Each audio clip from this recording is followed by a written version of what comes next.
Bien, on va lire donc dans Matthieu 5, à partir du verset 1er. Voyant la foule, Jésus monta sur la montagne, il s'assit, et ses disciples s'approchèrent de lui. Il ouvrit la bouche et se mit à les enseigner. Heureux les pauvres en esprit, car le royaume des cieux est à eux. Heureux ceux qui pleurent, car ils seront consolés. Heureux ceux qui sont doux, car ils hériteront la terre. Heureux ceux qui ont faim et soif de justice, car ils seront rassasiés. Heureux les miséricordieux, car ils obtiendront miséricorde. Heureux ceux qui ont le cœur pur, car ils verront Dieu. Heureux ceux qui poursuivent la paix, car ils seront appelés fils de Dieu. Heureux ceux qui sont persécutés pour la justice, car le royaume des cieux est à eux. Heureux serez-vous lorsqu'on vous insultera, qu'on vous persécutera, qu'on répandra surtout toutes sortes de mal à cause de vous. Réjouissez-vous et soyez dans l'allégresse, car votre récompense sera grande dans les cieux, car c'est ainsi qu'on a persécuté les prophètes qui étaient avant vous.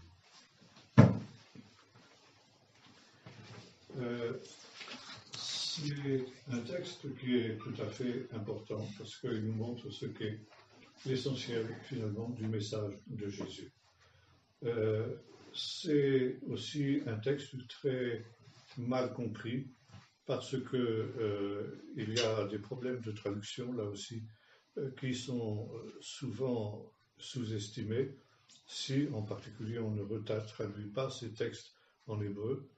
Et ça a conduit bien des commentateurs, des exégètes, à considérer que Jésus, par ses paroles, se coupe du judaïsme et se situe dans une autre dimension, dans une autre perception, pour donc couper avec finalement son peuple. On verra justement qu'il n'en est rien.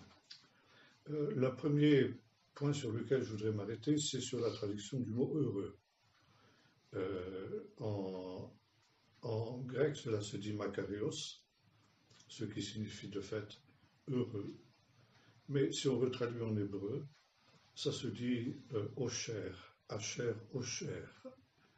Et c'est intéressant de noter que, par exemple, un homme comme Shuraki traduit cette expression par « en marche ». Et cette traduction n'est pas fausse du tout.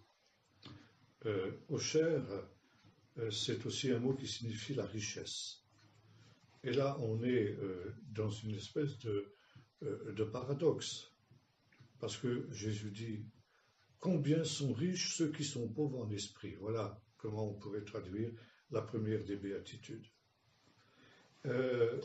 Comment est-ce qu'à partir de cette idée d'une richesse, d'une abondance, d'une réussite aussi au cher, c'est aussi le succès et la réussite, eh bien justement on arrive à l'idée de marche, parce que finalement celui qui est dans cette situation-là est en marche vers la réussite. C'est aussi une idée de progression. Et les béatitudes sont donc dans cette idée d'une dynamique, d'un mouvement, qui est une marche vers finalement ce qui est le royaume de Dieu. Car le royaume des cieux, le royaume de Dieu est à eux.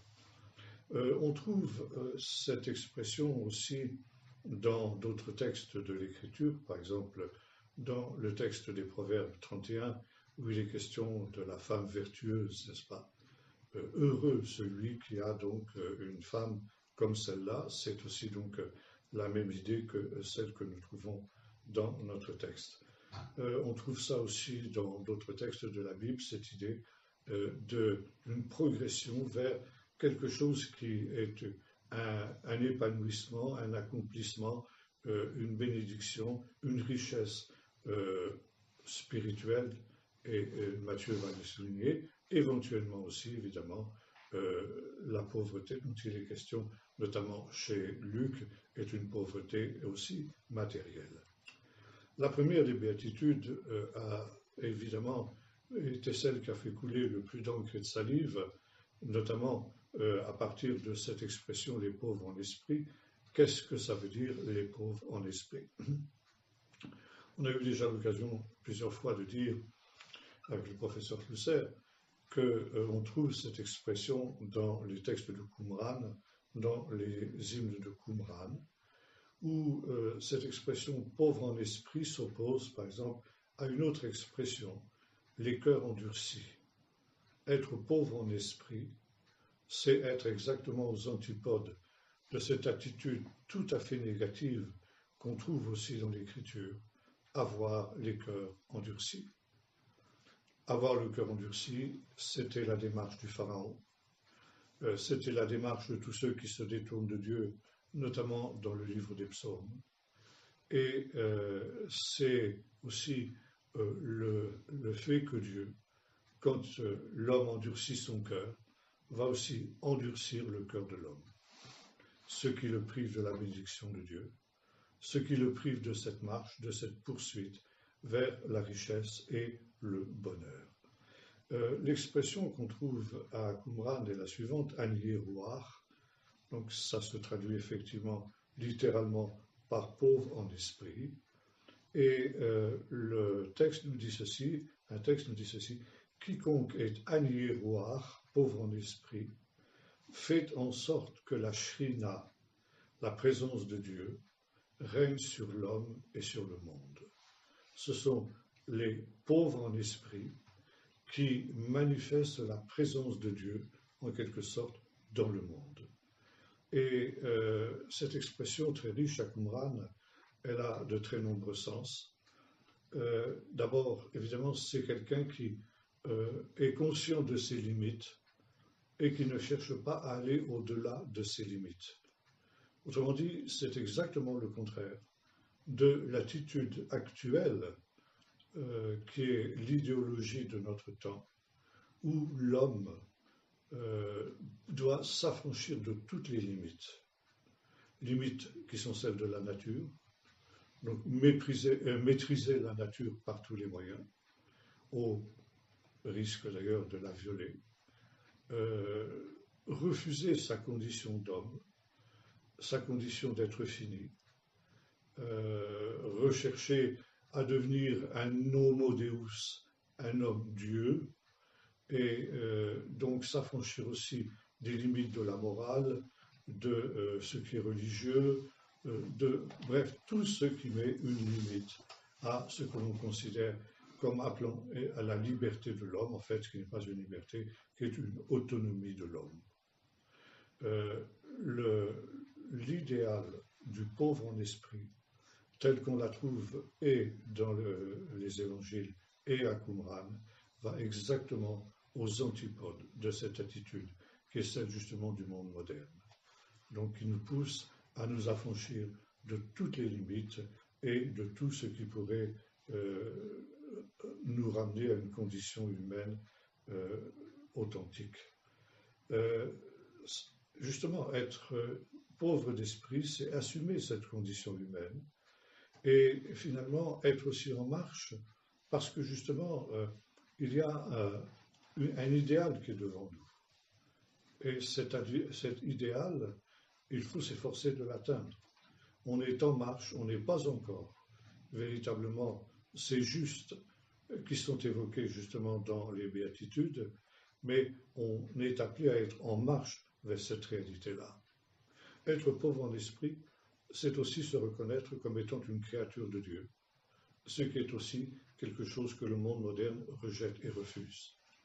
Et l'insistance qui est mise en particulier sur la théorie de l'évolution est justement là pour nous montrer comment aujourd'hui on rejette cette réalité. Comme l'ont montré des savants là, qui étaient à Mulhouse ces derniers temps, il n'y a strictement aucune raison scientifique qui nous permette d'affirmer la réalité de la théorie de l'évolution. Et si l'on continue à professer la théorie de l'évolution, c'est pour des raisons qui sont uniquement idéologiques et qui ne sont pas scientifiques.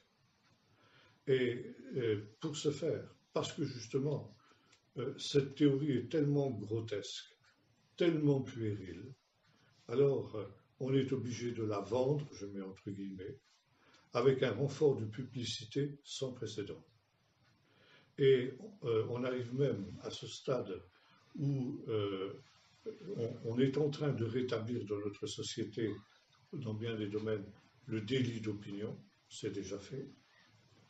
On n'a plus le droit de critiquer l'homosexualité, on n'a plus le droit de critiquer l'islam, et j'en passe des meilleurs, et on n'a plus le droit non plus de professer la création. Enseigner aux enfants, notamment dans les écoles, et même les écoles hors contrat aujourd'hui, c'est un des points de contentieux avec ce qui est en train de se préparer, et les inspecteurs vont être amenés à s'assurer que dans les écoles hors contrat, on enseigne bien la théorie de l'évolution et non pas la création. On peut poser la question, qu'est-ce que l'État? Qui est-il pour imposer comme ça des opinions? Parce que ça, ce n'est pas un fait scientifique, ça se constate, mais là, ce n'est pas un fait, c'est une théorie. Et une théorie, eh bien, ça n'a aucune valeur scientifique en soi, aussi longtemps qu'elle n'est pas étayée par des faits. Et il n'y a aucun fait, justement, pour accréditer l'idée de l'évolution. Donc ici, l'État s'arroge un pouvoir énorme, et on pourrait dire antichristique, parce que justement, il impose une opinion, une pensée, ce qui va à l'encontre de nos principes, qui étaient ceux sur lesquels on a vécu jusque maintenant, justement, de la liberté d'opinion, ce qui montre à quel point notre liberté est en train de se restreindre. Donc, comme l'homme refuse de se reconnaître comme une créature de Dieu et qu'il préfère descendre du singe, eh bien, c'est aussi une manifestation de cet orgueil qui est tout à fait contraire à l'esprit des béatitudes. Heureux les pauvres en esprit. Abraham, par exemple, était un homme pauvre en esprit, et lorsqu'il intercède en faveur de Sodome, il dit « J'ai osé parler alors que je ne suis que poudre et cendre ». Voilà un homme qui est humble d'esprit, parce qu'il reconnaît ses limites. Il sait qu'il n'est rien devant Dieu. Le pauvre en esprit, et c'est aussi finalement ce que Jésus nous montre dans la dernière des béatitudes, c'est aussi celui qui va être incompris, qui va être seul, justement parce qu'il est incompris.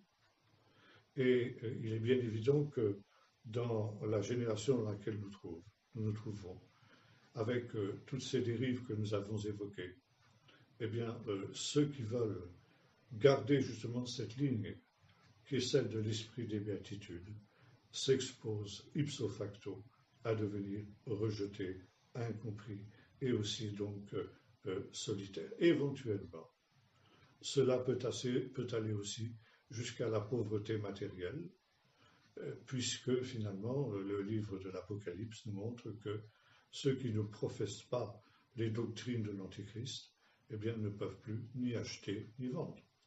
Et on se retrouve aussi dans cette situation-là. Les pauvres en esprit étaient aussi une catégorie sociale que l'on trouve dans le judaïsme de l'époque de Jésus, qui était ce qu'on appelait les chassidim, les justes, les fidèles, les pieux, etc. On peut traduire de différentes manières cette réalité. Chassid, ça vient du mot chesed, qui signifie certes la justice, mais qui signifie aussi la bonté, la miséricorde. Et ça aussi, ça fait partie justement de cet idéal de ceux qui sont pauvres en esprit.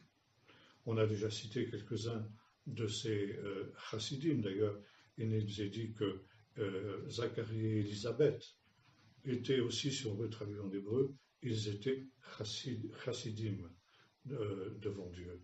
Et le Talmud en particulier met en exergue deux hommes qui ont été justement des exemples de cette catégorie sociale. Choni, le faiseur de cercles, qui donc a été ainsi nommé, comme on le sait, parce que quand il y avait la sécheresse, avec un bâton, il faisait un cercle dans la poussière devant lui, il se mettait au milieu du cercle, et disait à Dieu, je ne sortirai pas de ce cercle aussi longtemps que tu n'auras pas envoyé la pluie. Donc c'était des gens qui, étaient des hommes qui avaient une grande audace devant Dieu, mais qui étaient aussi des hommes humbles. Certes, Roni, qui est né en moins 65 avant Jésus-Christ,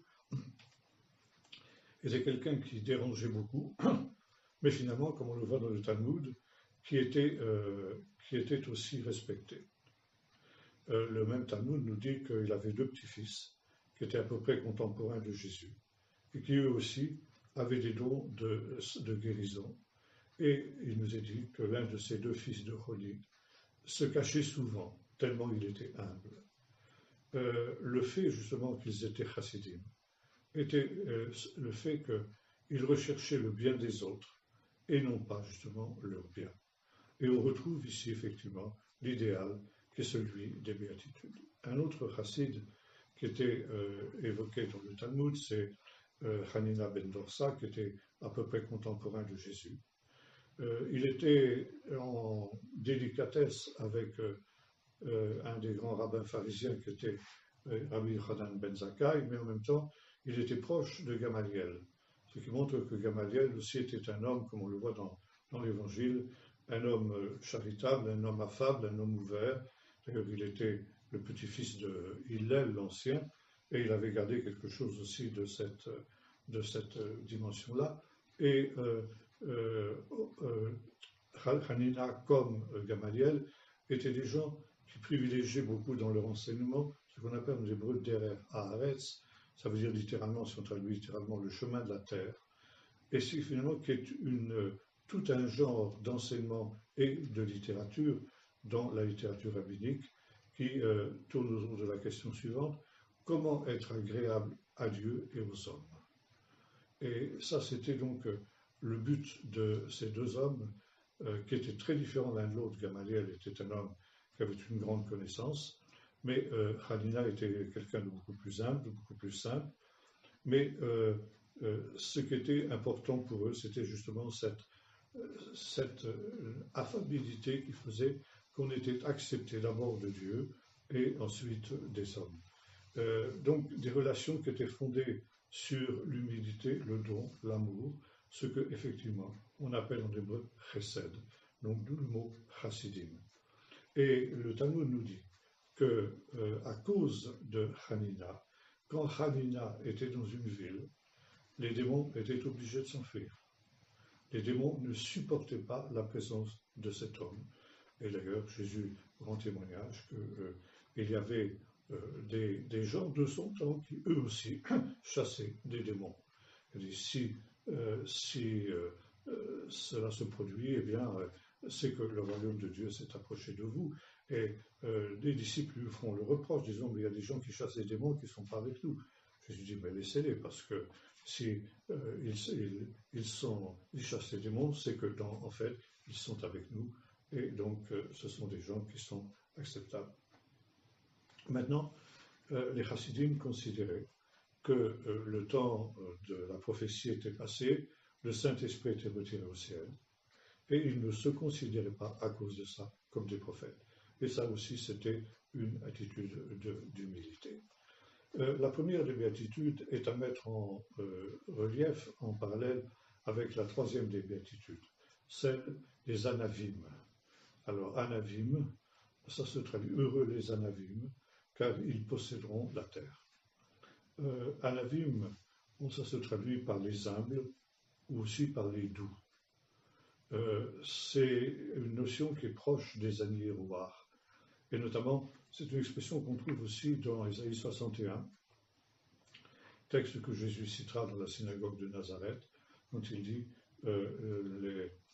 l'Esprit du Seigneur est sur moi, car il m'a oint pour annoncer une bonne nouvelle aux anavim, donc les humbles.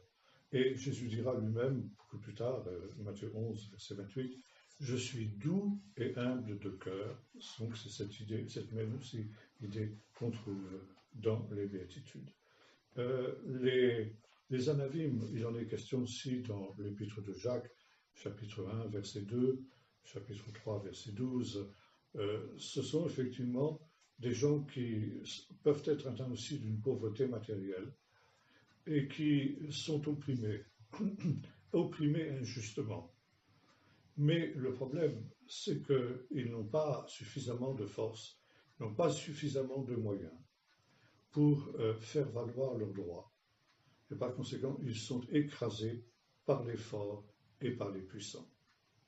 Et Jésus montre dans son enseignement, pas seulement dans les béatitudes, que c'est quelque chose par rapport auquel il ne faut pas s'étonner. On trouve ça dans le livre des psaumes déjà, le pauvre qui souffre injustement, justement, de la part des méchants, et qui justement dira ceci: je suis pauvre et anave devant toi. Ça veut dire, je n'ai pas les moyens de lutter contre les méchants, je n'ai pas les moyens de faire valoir mes droits, mais finalement, je me confie en toi. Les anavim, c'est la veuve qui casse les oreilles du juge unique pour obtenir ce auquel elle a droit, et qui finira par l'avoir, mais après un long temps justement d'attente et un long temps de patience. Jésus déclare ces gens heureux, parce qu'effectivement, dans la perspective du royaume de Dieu qui vient, il y aura ce que les exégètes appellent l'inversion prophétique. C'est-à-dire, comme le dit Jésus dans un autre texte, quand le royaume de Dieu viendra, les premiers seront les derniers, et les derniers seront les premiers. On trouve ça aussi dans le Magnificat, quand Marie dit, il a renversé les grands de leur trône, il a renvoyé les riches à vide, mais il a élevé les anavim, les humbles. Et de fait, ces gens qui sont sans défense, eh bien, Dieu sera leur défenseur. Et notamment, Dieu sera leur défenseur au dernier jour. Et maintenant, c'est dans un temps, évidemment. Et le problème des anavim, c'est qu'ils doivent attendre le temps de Dieu pour justement que leur justice, que Dieu leur rende justice. Et c'est quelque chose aussi qui nous ramène à la béatitude précédente, celui d'accepter les limites, et celui d'accepter les limites du temps, être dans le temps. Ça veut dire qu'on est aussi dans une perspective qui est totalement opposée à celle que nous connaissons en ce moment, qui, avec le slogan qui résume ce qu'est toute la vie des hommes actuels et des femmes, tout et tout de suite. Justement, ici, les anavim, ce sont ceux qui savent attendre, qui savent se situer dans le temps, attendre le temps de Dieu, et ce qui leur permet justement de marcher, puisque Ashrei, donc c'est ça, Osher, marcher, de marcher à leur propre rythme, et cela sans aucune violence. Et Dieu connaît le temps le meilleur pour rendre justice justement à ses élus qui crient à lui nuit et jour. Et là aussi, nous voyons à combien nous sommes aux antipodes de ce qu'est l'esprit du temps.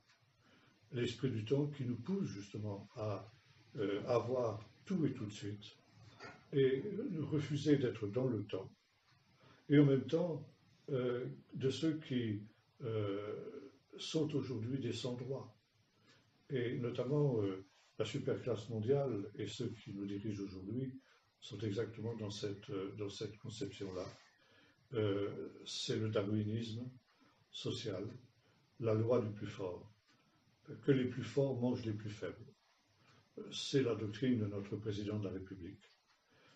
Il faut laisser toute la liberté aux plus forts de manger les plus faibles, et tant pis pour les plus faibles. Tant pis pour ceux qui sont sans talent, tant pis pour ceux qui sont sans ressources, tant pis pour ceux qui ne peuvent pas réussir sur un plan humain. Ils vont être les laissés pour compte de la société. Or, comme disait le professeur Fusser, le christianisme est une religion plébéienne. Ça veut dire une religion qui s'intéresse en priorité à ceux justement qui sont délaissés. Jésus est celui qui va chercher la brebis perdue, c'est-à-dire justement le publicain, la prostituée, les gens de mauvaise vie, ceux justement qu'on méprise, que l'on écarte. C'est exactement les antipodes de ce qu'est justement le monde moderne. Et là se manifeste la douceur, qui est l'accomplissement justement de l'humilité. Les anavim, ce sont aussi ceux qui ne cherchent pas à faire pression sur Dieu. Je parlais des chassidim tout à l'heure, qui semblent avoir cette insistance, comme la veuve aussi le fait, mais ça n'est pas pour faire pression sur Dieu. C'est pour se confier justement dans sa grâce, dans sa miséricorde, parce que justement ils ont confiance en sa bonté, ils ont confiance dans son précède. Et cela, nous est-il dit, posséderont la terre. Alors c'est intéressant parce que c'est un verset qui est cité presque in extenso par Jésus du psaume 37. Car les Anavim posséderont la terre. Ce texte du psaume 37 est aussi commenté à Qumran. Et là, il y a un petit, comment dirais-je, une targumisation, c'est-à-dire un petit ajout. C'est l'éolam. Ils posséderont la terre pour l'éternité. Et en même temps, l'éolam, ça veut dire aussi à venir, la terre à venir. Et le commentaire de Qumran nous montre que finalement la terre à venir, eh bien, ça correspond au royaume de Dieu. Le temps nouveau qui viendra, que l'on attend à Qumran comme dans l'Évangile, eh bien, il sera justement donné à ceux qui sont aujourd'hui les derniers dans ce monde-ci, mais qui seront les premiers dans la terre à venir et qui seront ceux qui vont régner justement sur cette terre. Cette terre, elle est aussi qualifiée à Qumran et à 4 définitions de la terre. D'abord, c'est la terre des vivants. Ça, c'est tiré d'Ézéchiel 26, versets 19 à 20. Ça veut dire la terre où la vie de l'homme est précieuse. La terre est la terre des vivants, et un autre psaume dit ceci, les cieux sont au Seigneur, mais il a donné la terre aux fils des hommes. Et c'est une des raisons pour lesquelles il est interdit de répandre le sang de l'homme, car la terre, eh bien, boit le sang de l'homme. Et la terre est la terre des vivants. Et de ce fait, le sang de l'homme qui est mélangé à la terre crie vengeance vers Dieu. Et une des conditions essentielles, qui est celle justement des anavim, c'est que justement, eh bien, ils respectent la terre comme étant la terre des vivants. Ça aussi, ça s'oppose au monde moderne, avec toutes les violences auxquelles nous sommes confrontés sur les innocents, l'avortement et bientôt donc l'euthanasie. La terre n'est plus la terre des vivants, mais une terre qui crie vengeance vers Dieu. Deuxièmement, cette terre à Qumran est appelée la terre de la sainteté. Lévitique 18, versets 24-26, ça veut dire on ne peut pas la souiller. Et là aussi, si on la souille, elle va crier vengeance. Et qu'est-ce qui peut souiller la terre? Eh bien, justement, ce qu'on appelle en hébreu le niouf. Ça se traduit en grec par pornéga, c'est-à-dire tous les désordres sur le plan sexuel. Et ça, aujourd'hui, c'est aussi une des marques de notre temps. Nous voyons que nous sommes exactement dans cette situation où les pires aberrations, n'est-ce pas, sont aujourd'hui glorifiées. Des films pornographiques de la pire espèce, on en fait la publicité dans les journaux. Et même nos hommes politiques n'hésitent pas, n'est-ce pas, à se lancer dans le porno le plus ignoble, comme l'affaire Ségriveau, qui est ce bonhomme-là, le montre aussi aujourd'hui. Et puis ensuite, cette terre est aussi la terre de Dieu. Elle est aussi appelée terre de Dieu. Ça veut dire c'est une terre où l'idolâtrie est interdite. Et les Anavim posséderont la terre à venir, à condition justement qu'ils respectent ses limites, qu'ils respectent ses interdits qui sont ceux de Dieu. Très rapidement maintenant, je passerai à la béatitude où il est question des affligés qui seront consolés. Cette idée d'une consolation, c'est quelque chose qui est très fort dans la Bible. Et dans le texte d'Ésaïe 61 que Jésus a lu dans la synagogue de Nazareth, qu'on a cité tout à l'heure, on retrouve cette idée, pour donner aux endeuillés de Sion, pour consoler les endeuillés de Sion. Cette notion des endeuillés de Sion, on la retrouve aussi dans la deuxième partie du livre d'Ésaïe, qui commence par cette expression « consoler, consoler mon peuple ». Et c'est une notion qui a pris une grande importance au retour de l'exil, où la ruine de Jérusalem, la ruine de Sion, eh bien, donnait lieu à cette espérance qu'un jour Dieu rassemblerait le peuple d'Israël, rétablirait Jérusalem, et que ce serait donc le temps de la consolation de ceux qui auront jusqu'alors mené le deuil sur Sion. Cette expression, on la retrouve aussi dans le Nouveau Testament, par exemple, où il nous est dit que Siméon, qui était aussi qualifié de chassid, était quelqu'un qui attendait la consolation d'Israël, et là, l'Esprit Saint était sur lui. C'est une notion qu'on retrouve aussi avec Hannah, la prophétesse, qui elle aussi attendait la rédemption de Jérusalem. Ce qui veut dire que jusqu'à cette apparition justement du royaume de Dieu, parce que finalement c'est des manières différentes de qualifier la venue du royaume de Dieu, eh bien les justes doivent être dans le deuil et dans les larmes. On reprochait à Jésus de festoyer avec les pécheurs, tandis que les disciples de Jean jeûnaient. Et Jésus dit, mais comment les amis de l'époux peuvent-ils jeûner quand l'époux est avec eux? Un jour viendra où l'époux leur sera enlevé, alors ils jeûneront. Alors ils se lamenteront jusqu'à ce justement que vienne l'époux. Et on trouve ça aussi dans le livre du prophète Ézéchiel, où le prophète, alors que les anges vont exécuter les jugements de Dieu sur Jérusalem, un ange dit à un autre de marquer le front, mettre une marque sur le front de tous ceux qui pleurent et qui soupirent à cause de toutes les abominations qui ont lieu dans Jérusalem. Aujourd'hui, effectivement, un des idéaux aussi de notre temps, eh bien, c'est le bonheur à tout prix.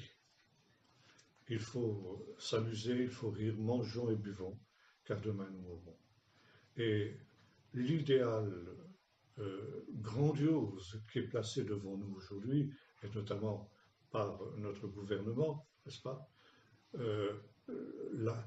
c'est de faire de l'homme moderne une machine à jouir. C'est les termes qu'ils emploient. Quelle vision grandiose, noble, magnifique que celle de devenir une machine à jouir. Et pour beaucoup de chrétiens qui sont assoupis, endormis, eh bien, c'est un peu aussi leur idéal. Or, les béatitudes nous amènent à une autre attitude, qui est celle justement de pleurer et de se lamenter, de souffrir à cause de toutes les abominations qui se produisent autour de nous. Si nous ne sommes pas dans le deuil, comme l'était Lot, dont il nous est dit qu'il tourmentait son âme de juste à cause de toutes les abominations qu'il voyait autour de lui, c'est quelque chose qui ne va pas dans notre vie.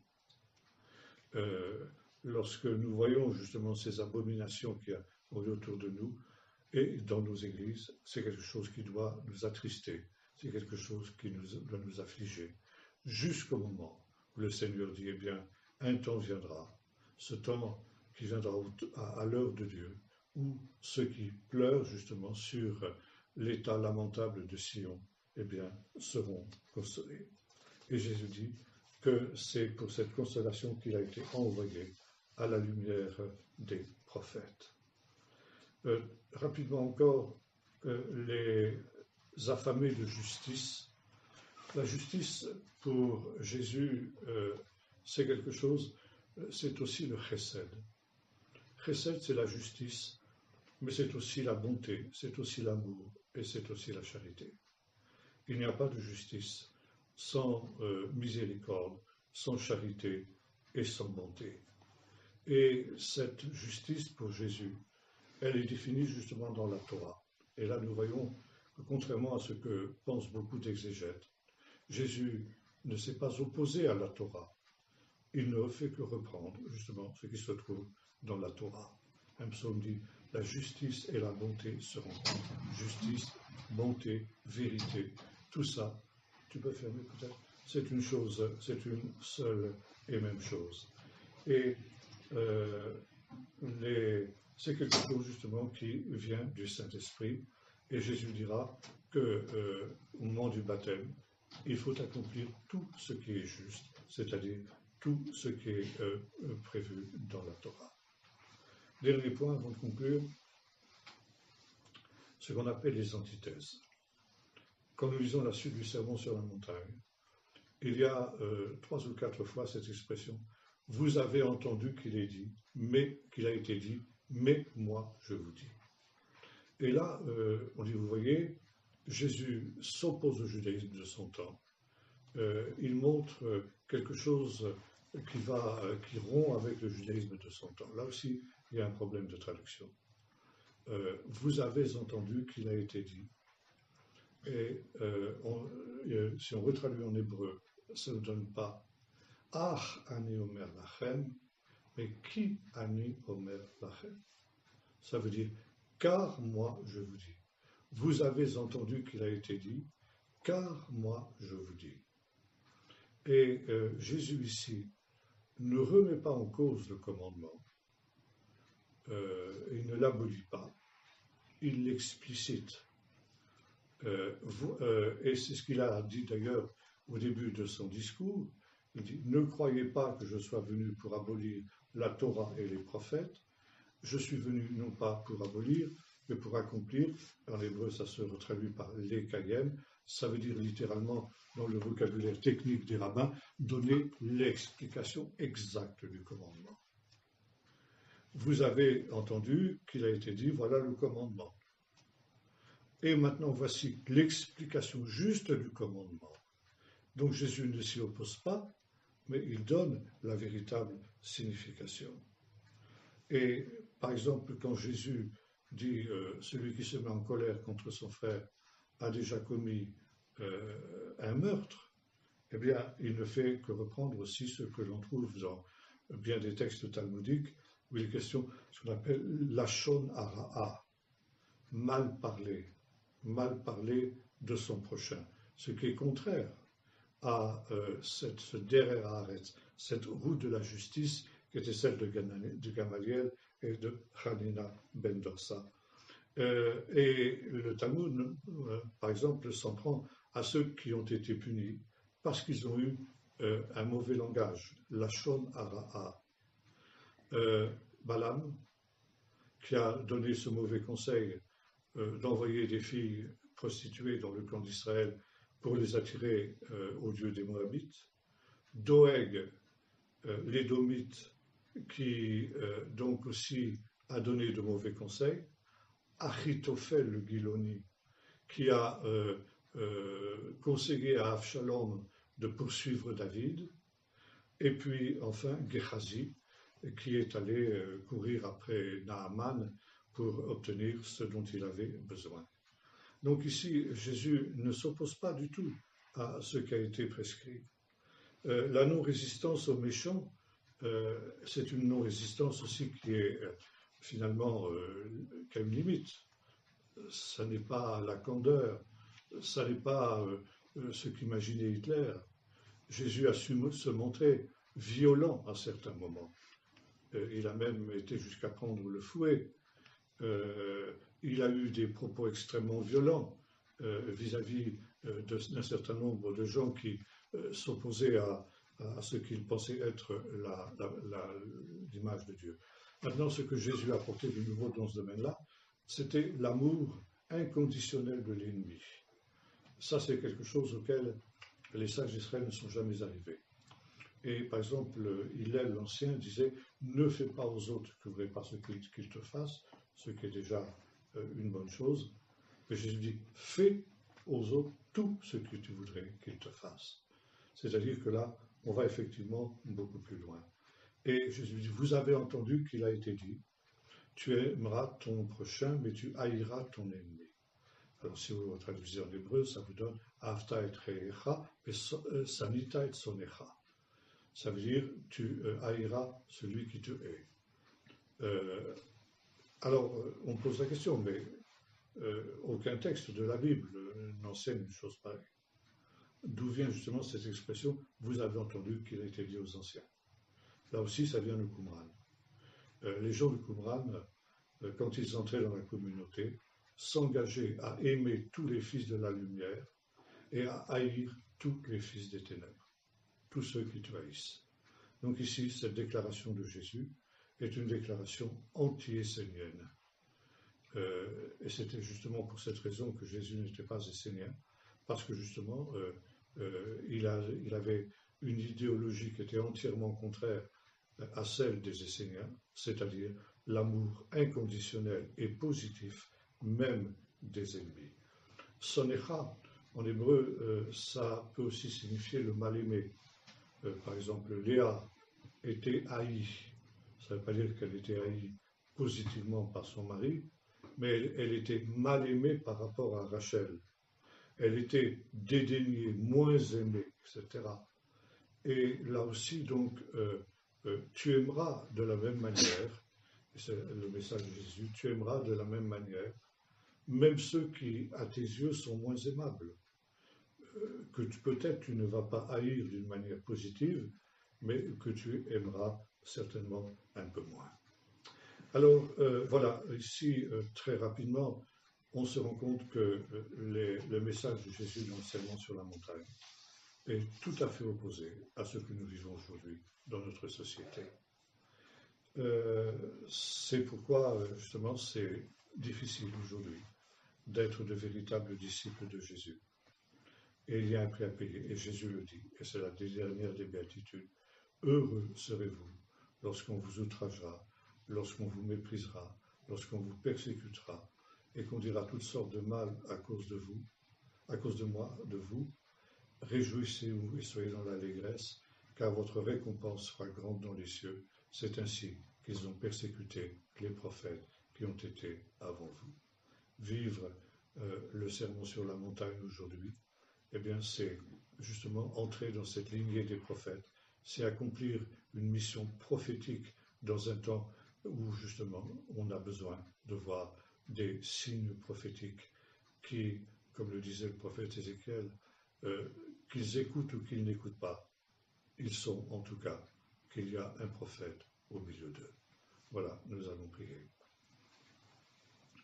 Seigneur notre Dieu, tu vois dans quel monde nous vivons et comme ces endeuillés de Sion dont tu parlais, nous sommes aussi tristes de voir toutes les abominations qui se produisent aujourd'hui dans notre monde, dans notre société.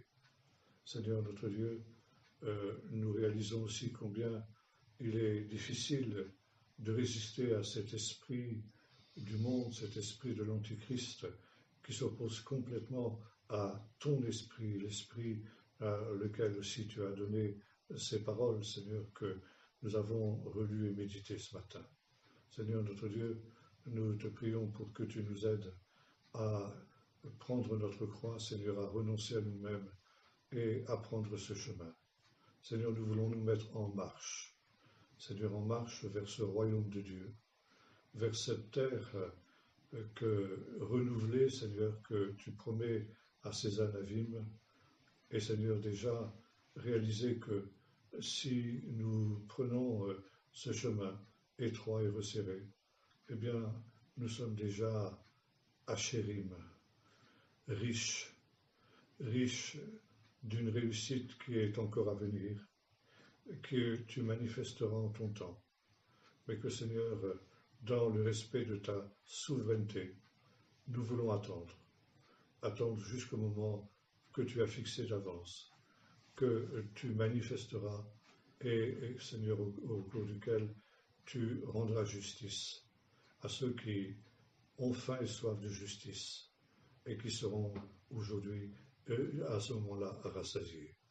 Seigneur, que cette justice soit rapidement manifestée, Seigneur, et nous voulons te dire comme la veuve, fais justice à tous les aniéroirs, à tous les anavim et à tous les évélitions de ceux auxquels, Seigneur, tu leur as promis, et que, Seigneur, ton royaume vienne et ta volonté soit faite sur la terre comme au ciel. Amen.